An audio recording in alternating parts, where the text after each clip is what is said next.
आखाड्यात देशासाठी मेडल जिंकल्या, दिल्लीच्या रस्त्यावर न्यायासाठी 2 महिने आंदोलन केलं, मेडल गंगेत फेकून दिली आणि आज कोर्टानं काय निकाल दिला तर ब्रुजभूषण सिंह निर्दोष. कुस्तीपटू आखाड्यात जिंकल्या पण मग कोर्टात कशा काय हरल्या? सत्ता विरुद्ध खेळाडू या युद्धाची ही संघर्षमय कहाणी. ब्रुजभूषण निर्दोष, 2 साक्षीदार फिरले, कुस्तीपटूंच्या आंदोलनाला अपयश, आखाड्यात जिंकल्या पण कोर्टात हरल्या. नमस्कार, मी संदीप आणि तुम्ही पाहताय LS मराठी. नेमकं काय होतं हे प्रकरण? जानेवारी 2023 मध्ये काय घडलं? जानेवारी 2023 दिल्लीचं जंतर मंतर, देशाच्या प्रसिद्ध महिला कुस्तीपटू रस्त्यावर उतरल्या. 2016 ते 2019 या काळात महासंघाचे कार्यालय, अधिकृत निवासस्थान आणि परदेश दौऱ्यात WFI म्हणजेच भारतीय कुस्ती महासंघाचे माजी अध्यक्ष आणि 6 वेळा खासदार राहिलेले ब्रुजभूषण शरण सिंह यांनी लैंगिक छळ केल्याचा आरोप या महिला कुस्तीपटूंकडून करण्यात आला. साक्षी मलिक, विनेश फोगाट आणि सोबत 7 महिला कुस्तीपटू. या सर्वांची मागणी एकच होती, ब्रुजभूषण सिंह यांना अटक करा आणि WFI विसर्जित करा. बजरंग पुनिया यांसारख्या पुरुष कुस्तीपटूंनी देखील या महिला कुस्तीपटूंच्या आंदोलनाला पाठिंबा दिला.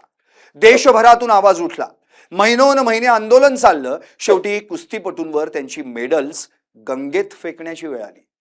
पण ब्रुजभूषण सिंह यांचा राजीनामा काही झालाच नाही. अखेर कुस्तीपटू थेट कोर्टात गेल्या. कोर्टानं दिल्ली पोलिसांना आदेश दिला, 2 FIR दाखल करा.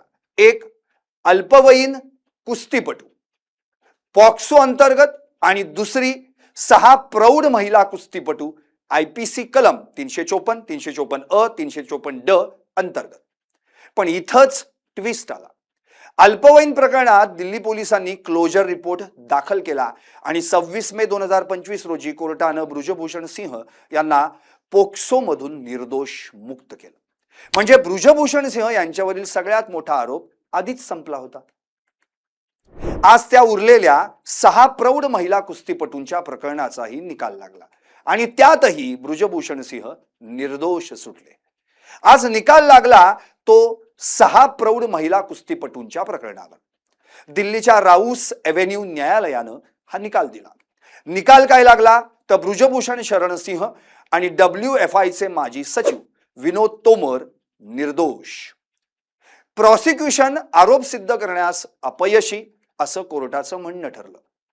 महिला कुस्तीपटूंचं 2 वर्षांचं आंदोलन, देशभरातून लाभलेला पाठिंबा आणि शेवटी ब्रुजभूषण सिंह यांची पुराव्याअभावी निर्दोष मुक्तता.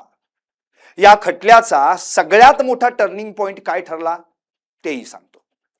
5 तक्रारदारांपैकी 2 महिला कुस्तीपटूंनी कोर्टात आपले आरोप फिरवले.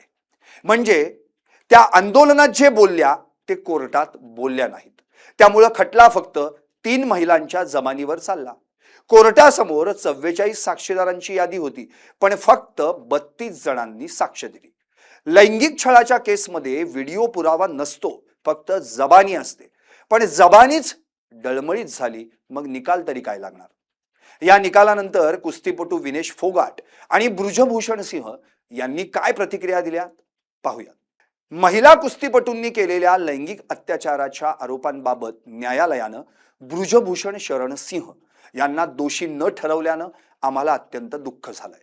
सुरुवातीपासूनच संपूर्ण व्यवस्था, सरकार आणि यंत्रणा ब्रुजभूषण यांना वाचवण्याचा प्रयत्न करत आहे. या निकालाच्या विरोधात लवकरात लवकर अपील केलं जाईल. आमची आशा मावळलेली नाही आणि कुस्तीपटू आपला लढा सुरूच ठेवतील, अशी प्रतिक्रिया विनेश फोगाट यांनी दिली.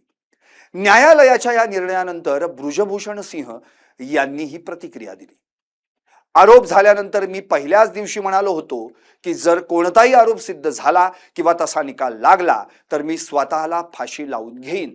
आज न्यायालयानं माझी सन्मानानं निर्दोष मुक्तता केली आहे. माझ्यासाठी आणि माझ्या समर्थकांसाठी ही आनंदाची बाब आहे. आजचा दिवस आनंदाचा आहे, असं ब्रुजभूषण शरण सिंह यांनी म्हटलंय. एकूणच काय तर या लढ्यात 2 वर्षे वाया गेली. विनेश साक्षीची कारकीर्द संपली. त्या आखाड्यात जिंकल्या, पण कोर्टात. असो, विनेश फोगाट यांनी म्हटल्यानुसार ही लढाई अजून संपलेली नाही. पाहत रहा LS मराठी.